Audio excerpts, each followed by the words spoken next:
नमस्कार मित्रांनो, आपल्या श्रीवाणी या चॅनलवर आपले मनापासून स्वागत आहे.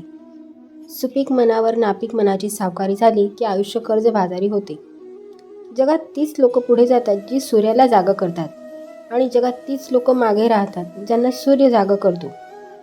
संयम ठेवला आणि प्रयत्न करीत राहिलात तर कितीही वाईट परिस्थिती असो मार्ग निघतोच. माणसाला बदलत्या परिस्थितीनुसार बदलता आलं की जगणं सोपं बनतं. हेल्दी मानसिकता असणाऱ्या व्यक्तीला मूर्ख सोडा, एखादा चमकता शहाणा माणूस देखील मिसगाईड करू शकतो. शून्याला किंमत तीच व्यक्ती देते जी कष्ट करून शून्यातून आयुष्य घडवते. ज्याला दुःखाची जाणीव असते त्याला सुखाची किंमतही असते. म्हणून जे दिवस आपण काढले आहेत त्याची नेहमी जाणीव ठेवावी. सुंदर चेहरा म्हातारा होतो, बलाढ्य शरीरसुद्धा एक दिवस गळून पडतं, पदसुद्धा एक दिवस निघून जातं, परंतु एक चांगला माणूस नेहमी चांगलाच राहतो. आपण जी सेवा करतो ती दुसऱ्यासाठी ही भावना माणसाला अहंकारी बनवते. आपण जी सेवा करतो ती आपल्या कल्याणासाठी ही भावना माणसाला प्रेमळ बनवते. धन्यवाद मित्रांनो.